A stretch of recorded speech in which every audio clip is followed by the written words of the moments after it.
another lecture of our lecture series called Daily News in Shorts. In this lecture series, we cover that day's newspaper in a very short span of time within 20 minutes. Okay, so the hard work of shortlisting important news items from that day's newspaper is done by us. The explanatory part is done by us. All you have to do is just spend 20 minutes with us and you would cover that day's important current affairs from the newspaper. Okay, now current affairs are very important. I need not tell you about that. They are extremely important if you're serious about clearing your UPSC examination or any other state civil services examination. All right, so I need not tell you more about the importance of current affairs. Let's straight away begin the lecture and let's talk about first the topics that we need to discuss in today's lecture. Okay, here are the important topics, news items that featured in today's newspaper. So, in total, we'll be focusing on 5 news items, starting with India China agreement on LAC. This is a historic moment. 4.5 years back, the clashes between India and China near Galwan Valley or in Galwan Valley actually led to a border standoff that continued for 4.5 years, 4.5 years. Now, there has been some thaw in the relations, there has been some agreement in those relations, and both countries have come out with an agreement to deal with each other at the LAC, line of actual control. So we'll talk about this historic agreement. Then, recently, Union Communications Minister Jyotiraditya Scindia announced that satellite communication spectrum would not be auctioned; it would be allocated administratively. Now, Reliance Jio has been arguing for auctions, but Elon Musk, who provides satellite-based internet, has been arguing for administrative allocation. So, what is satellite spectrum? Why is it useful? What is its importance for India? We'll talk about this. Then recently, RBI came out with Economic Activity Index. Okay, basically, RBI came out with an article known as State of the Economy. In that, it mentioned data from Economic Activity Index. So, what is important for us is to know that what is this Economic Activity Index, because an MCQ might be asked in next year's prelims from this. So, we'll talk about this. Then recently, Andhra Pradesh Chief Minister Chandrababu Naidu said that Telugu people or Andhrites should increase their fertility rates or should have more children because the population of Andhra Pradesh or South India is declining and it is aging also, which is not good news for South India. So, what is this phenomena? Why is aging population a worrisome sign? It is a worrying sign. Why is population aging bad for the economy? Why is population decline bad for the economy? And South India's polity also. So, we'll talk about this issue.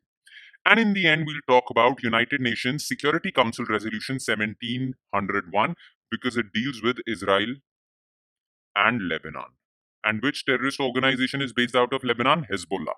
Okay, so we'll talk about United Nations Resolution 1701 because it is being talked about continuously in the international relations news items. Okay, so this resolution has been talked about countless times by many world leaders. So we'll talk about this. Okay, so let's begin the discussion, starting with topic number 1, which is India China Agreement on LAC. Okay, so first let's talk about what was in the news. Then I'll explain this map to you also. This map, as you can see on your right side, I'll explain that to you. First, let's talk about the news. 4.5 years after the standoff between India and China, which began in 2020, New Delhi and Beijing have agreed on the disengagement on the border. Now, look, this is the border. Okay, around this area is the border between China and India. Now, the problem is that here is Galwan Valley, and Chinese troops actually entered this Galwan Valley and attacked Indian troops. And since then, there has been a standoff. Indian side and Chinese side have actually brought 50 to 60,000 troops each on this area. Mounting tensions were a cause of concern in this area, and the relations between the two countries nosedived after that.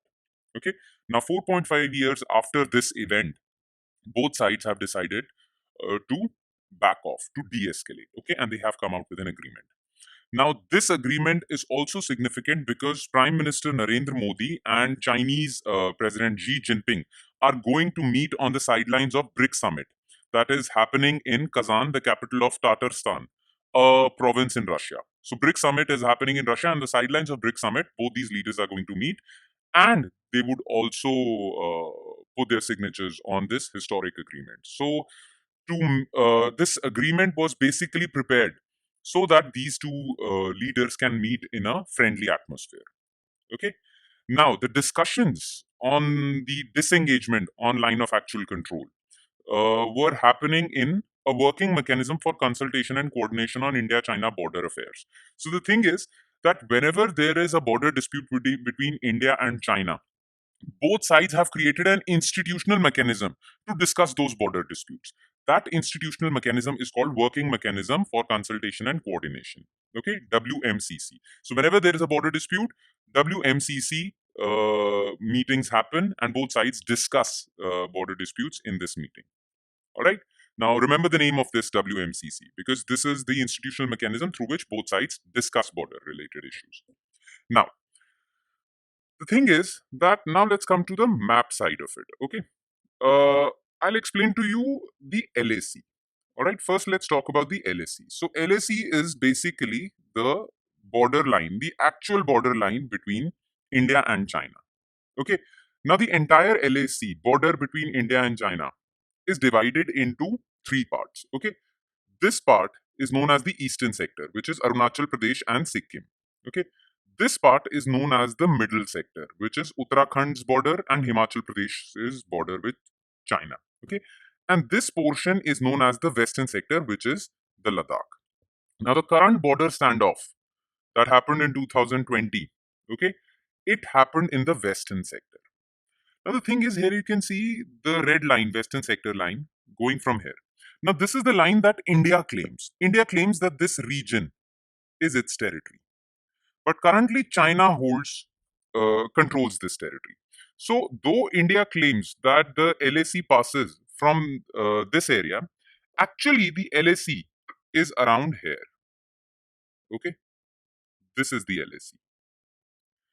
Okay, now this is the actual line where two countries control each other's territory. No, not control each other's territory, control their respective territories. So, this is the actual line. So this is LAC. This is western sector is Ladakh. Remember this part. Middle sector is Uttarakhand and Himachal Pradesh. Eastern sector is Arunachal Pradesh and Sikkim. Now the conflict was in western sector of this LAC. Okay, and it had 4 points where this conflict was there. Okay, there were 4 regions where this conflict was there. The initial standoff started in Galwan Valley. It is the river valley of Galwan River. Okay, Chinese troops entered this area, entered into Indian territory, and started fighting with the Indians. Then there are Depsang Plains. Okay, Depsang Plains are the plain region. These small stones are found in these plains, and it is a gravelly plain region. Some part is with China, some part is with India. Okay, this is again an area of dispute. Galwan Valley became an area of dispute. Then there is a lake called Pangong So Lake. Okay, this became an area of dispute. Then hot springs of Gojra. This became an area of dispute. Okay, and Demchok. It's a village in this region. Okay, this is an area of dispute between India and China. Okay, so these were the 4 friction points or points of dispute in the western sector of LAC. Let's know about them one by one. First of all is Galwan Valley. It is basically a river valley of Galwan River. And this Galwan River flows from Aksai Chin region. Now, Aksai Chin region, this region, which is currently controlled by China but claimed by India. India claims that it is its territory, but it is currently controlled by China. Now, this region is known as Aksai Chin. Okay, so it starts from here, Galwan River, and it enters Indian territory, which is a union territory of Ladakh. Okay, and joins Shyok River, which is a tributary of Indus River. So this river valley. Then south banks of Pangong So Lake. I have shown you the Pangong So Lake. Okay. Then Gojra Hot Springs. All right. Then Depsang Plains and Demchok. Demchok is a village and military encampment in the Indian administered Demchok sector, but the village is disputed by China also. Okay, Depsang Plains also, which are gravelly plains found in Aksai Chin region divided between India and China. Okay, now line of actual control. There are a few facts about line of actual control that you need to be aware of. It is a demarcation that separates Indian controlled territory from Chinese controlled territory. It is divided into 3 sectors. I've told you: eastern sector, which is Arunachal Pradesh and Sikkim; middle sector in Uttarakhand and Himachal; and western sector in Ladakh. Now, according to India, LAC is 3,488 kilometers long, but according to China, it is 2,000 kilometers long. Now, why is that? The reason is that this eastern sector of LAC is not recognized by China because China claims the entire Arunachal Pradesh to be its territory. Okay, so the state of Arunachal Pradesh is called South Tibet by China, and Tibet is part of China. So that is why this line is not recognized by China. Actually, this line is recognized by China, wherein Arunachal Pradesh is part of China. All right, that is why, that is only why for China, LAC is 2,000 kilometers long because it does not recognize the Arunachal Pradesh LAC. Okay, so this fact is also something that you need to be aware of. All right, okay. Now let's quickly shift to topic number 2, which is satellite spectrum. Okay, now first let's talk about what was in the news, then I'll explain to you what satellite spectrum is. Okay, Union Communication Minister Jyotiraditya Scindia clarified that spectrum for satellite communication, now satellite communications short form is SATCOM, okay, would be allocated administratively rather than through an auction of airwaves. Now look, spectrum is generally auctioned. Okay, you have heard about 2G, 4G, 5G. These are spectrums. Okay, spectrums for these networks are auctioned. Whoever bids the highest gets that spectrum. Okay, but satellites communication spectrum would not be auctioned. It would be allocated by the government. It would be given by government. Okay, it won't be auctioned. Now this has been clarified by Jyotiraditya Scindia ji. Now there are a few facts regarding satellite spectrum. First of all, satellite spectrum is part of first schedule of Telecommunication Act 2023. And as per section 4 of Telecommunication Act, whatever communication network is mentioned in schedule 1 shall be allocated administratively. So as per Indian law also, satellite spectrum should be allocated administratively. It won't be auctioned because it is mentioned in first schedule. So all communication networks which are mentioned in first schedule shall not be auctioned. This is what is mentioned in section 4. So technically and legally also, satellite communication was not to be auctioned, it was to be administratively allocated. And that is what has been clarified by Union Communication Minister Jyotiraditya Scindia. Now, the thing is, you must be thinking about this. What is satellite communication? Okay. So look, there are different communication networks. Okay. The communication networks found on ground, like mobile towers, okay, broadband, optical fiber, wire, DSL, all these communication networks are known as terrestrial networks because they are found on ground, okay, which requires wires, mobile towers, and everything. But communication is also possible through satellites. And satellites do not require any wires or any ground equipment. Not much ground equipment like wires, optical fibers are required. Okay. Now, satellite communication is different from terrestrial networks. Okay. SATCOM services use an array of satellites in orbit to provide connectivity on the ground. It is different from terrestrial networks, which require ground-based equipment like wires, cables, optical fiber, DSL lines. All right. Now, why are we using SATCOM services despite the fact that we have a good network of terrestrial networks? Okay. Because satellite communication provides some benefits. First of all, it can provide remote connectivity to remote areas of India, areas where wires cannot reach. Okay, so satellites can reach there. Then the range of satellites is higher than terrestrial networks. Satellite networks have a higher range, though the speed of the internet provided by satellites would be lower than terrestrial networks. That is true. Speed of terrestrial internet is higher than satellite internet, but satellite internet provides a wider range. So it can cover those areas of India which are not connected to the internet. Plus, during extreme weather events like cyclones and all, terrestrial equipment get damaged and services can get disrupted. But that is not the case with satellite internet. So satellite internet is more resilient. That is why we are opting for satellite communication. Okay. Now the thing is, why can't satellite communication or SATCOM spectrum be auctioned? Why can't we auction satellite spectrum? So look, terrestrial spectrum, mobile towers and everything, terrestrial spectrum has boundaries. Okay, India's 4G would stop at India's borders. So there is a national control over it. And government can decide to give that control to any private company like Airtel or Jio. But satellites have a global coverage. That is why not one government can allocate or give it to a private player. Okay. In fact, satellite spectrum, because it has a global coverage, is managed by International Telecommunication Union, which is under UN. So it is very difficult to auction satellite communication. Plus, whenever you give 2G, 4G terrestrial network spectrum, it is exclusively given to a particular company. Okay, no other company can use that spectrum. But in case of satellite spectrum, multiple companies can use a particular spectrum. So that is why it becomes more feasible to allocate this spectrum administratively rather than auctioning it. Okay. In fact, three countries in the past, USA, Brazil, and Saudis, have tried auctioning this, but the plan failed. And that's why they have also come back to administrative allocation. All right. Okay. Now let's move forward to item number 3, which is Economic Activity Index. Now, why was Economic Activity Index in news? Despite geopolitical tensions, international world is not looking right now. Okay. Despite that, the country's growth outlook is supported by robust domestic engines. Okay. RBI, in its report called State of the Economy, has said that despite the fact that international sphere is not looking bright and international economics is not looking bright because of simple reason that there are tensions in the world, geopolitical tensions in the world, Russia-Ukraine war, Israel war in Middle East, right?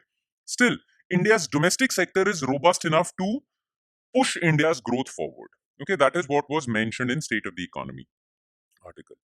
Now, the basis of this assertion, the basis of this conclusion by State of the Economy article was that RBI analyzed Economic Activity Index, and the data from Economic Activity Index supported India's fast growth in the future. Okay.